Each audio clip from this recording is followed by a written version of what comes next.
Interessante incontro a Roma, nella sala del Senato della Repubblica Nassiria, martedì 14 novembre, organizzato da produttori sementi polesani con la collaborazione di importanti aziende multinazionali del settore, Syngenta, Fomet, NDF Man, ospite del senatore Bartolomeo Amidei. Il focus della giornata era agricoltura rigenerativa, attualità e prospettive per l'agricoltura italiana.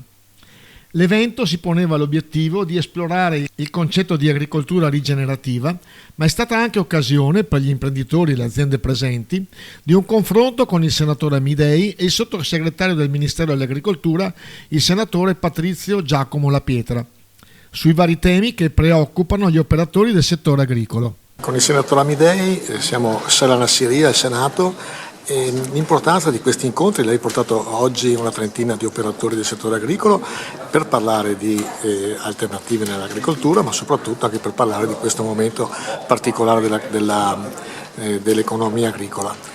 Questo che di oggi è un momento importante che porta anche al centro dell'attenzione, e quando dico attenzione intendo di tutti, l'importanza dell'agricoltura. L'agricoltura è settore primario, da sempre cenerentola nella nostra economia, ma un settore di cui non si può prescindere, perché noi mangiamo e quindi il cibo viene prodotto dalla terra, dagli agricoltori, e nonostante qualcuno voglia farci mangiare la farina di grillo piuttosto che la carne sintetica, noi abbiamo detto di no a questo tipo di cibi, ma crediamo nei nostri prodotti, essendo l'Italia un'eccellenza per qualità e per biodiversità.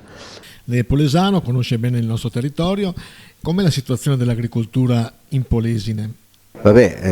È comunque un territorio che sa esprimere, sa dare, sa contribuire a quello che è il prodotto interno lordo della nostra nazione.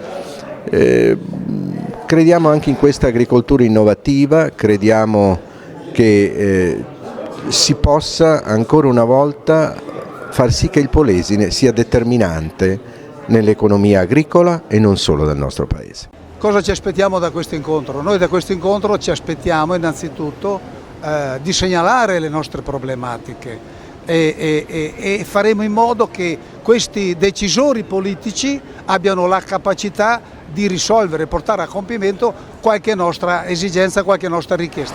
Un incontro di questo tipo cosa può incidere, cosa può portare secondo lei? La nostra speranza è che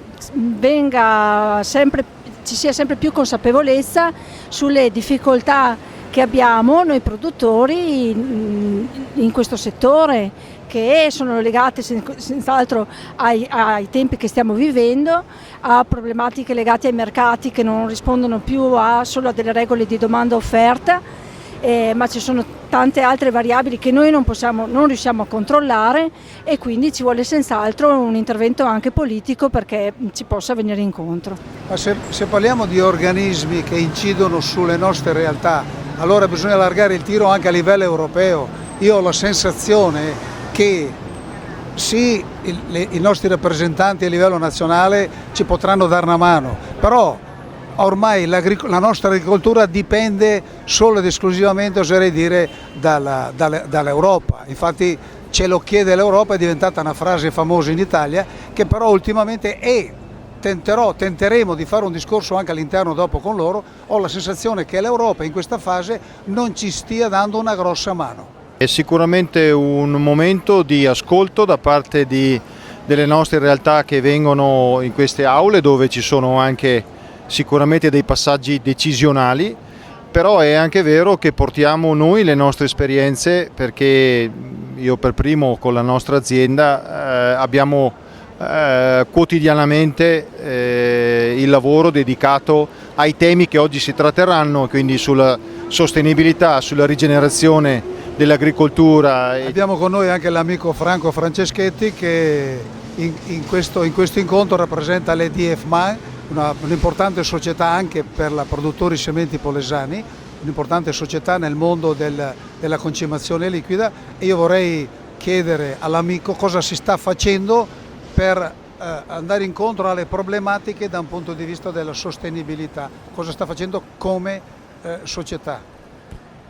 EDF Man è impegnata a livello internazionale nell'ottica del riciclo e quindi la ricerca della nostra società sta andando nella direzione di ridurre e aumentare contemporaneamente il rispetto dell'ambiente, riducendo gli interventi, e contemporaneamente però è necessario che aumentino il reddito delle aziende agricole, che sono il prima difesa dell'ambiente. In particolare stiamo lavorando sulle concimazioni liquide, sia organiche che minerali. Questo in che percentuale potrebbe aiutare a creare più reddito? Queste hanno un'efficienza del 30% superiore rispetto al granulare e quindi di conseguenza c'è un'emissione di CO2 più bassa nell'ambiente e contemporaneamente l'organico, essendo di origine vegetale, ha il vantaggio di sviluppare molto di più la microflora e la microfauna del suolo.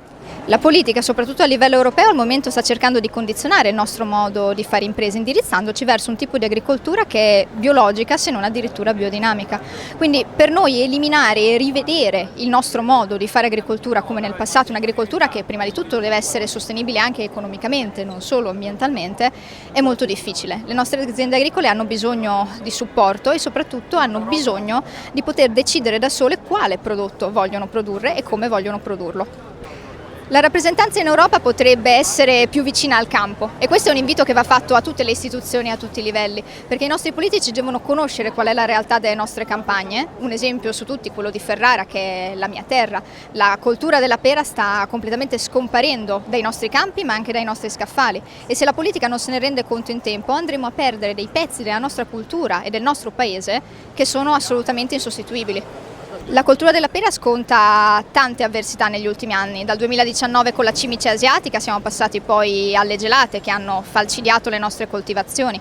Uno dei problemi più grossi è proprio quello della chimica. Sono state eliminate tantissime sostanze che erano fondamentali alla difesa della pera e che adesso non è più possibile utilizzare. L'Emilia Romagna è una delle regioni più virtuose in questo senso, o almeno cerca di esserlo, eliminando più prodotti possibile. Il problema è che questi non vengono sostituiti e questo va a danneggiare le colture e gli agricoltori.